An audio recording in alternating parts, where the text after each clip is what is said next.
नमस्कार मित्रांनो, स्वागत आहे आपलं मराठी स्टॅम्प या युट्यूब चॅनलमध्ये।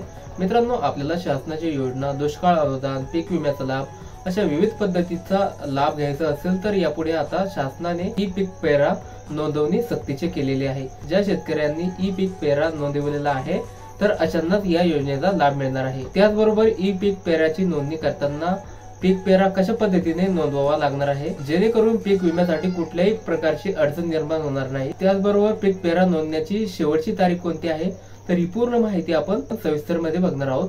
तत्पूर्वी आपण चॅनलवर पहिल्यांदा आला असाल तर चॅनलला सबस्क्राइब करून ठेवा आणि बेल आयकॉन सुद्धा प्रेस करायला विसरू नका, जेणेकरून अशाच महत्त्वाच्या व्हिडिओज आपल्याला मिळत राहतील। तर चला मित्रांनो, बघूया सविस्तर मध्ये। तर मित्रांनो, आपण इथे माहिती बघू शकता, ई पीक पाहणी केल्याशिवाय मिळणार नाही लाभ। शेतकऱ्यांनी पिकाची नोंद करण्याचे आवाहन सुद्धा प्रशासनाकडून करण्यात येत आहे। मित्रांनो, ही जाहिरात पेपरमध्ये सुद्धा प्रकाशित करण्यात आलेली आहे।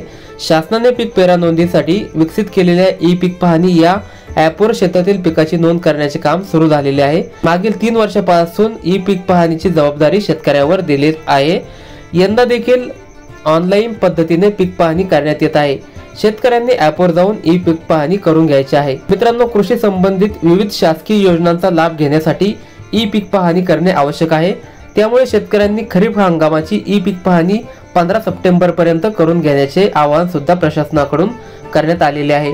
मागील वर्षी सुमारे 80% शेतकऱ्यांनी ई पीक पाहणीमध्ये सहभाग घेतला होता।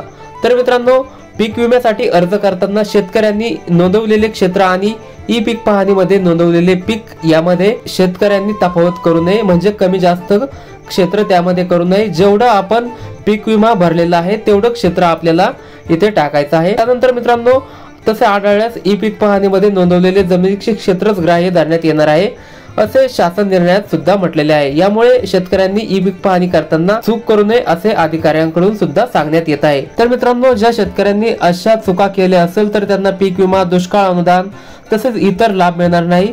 तसेच खरेदी केंद्रावर सुद्धा मालाची विक्री करण्यासाठी पीक पेरा नोंदीचा सातबारा देखील उपलब्ध असावा लागणार आहे। तर मित्रांनो, आपण पीक पेरा नोंदवला असेल, त्यामध्ये काही चुका झाल्या असेल तर त्या आपल्याला दुरुस्त करून घ्यायच्या आहे। तर मित्रांनो, अधिक माहितीसाठी डिस्क्रिप्शन बॉक्स मध्ये मी ही जाहिरात सुद्धा दिलेली आहे, आपण ही जाहिरात सविस्तर मध्ये बघू शकता।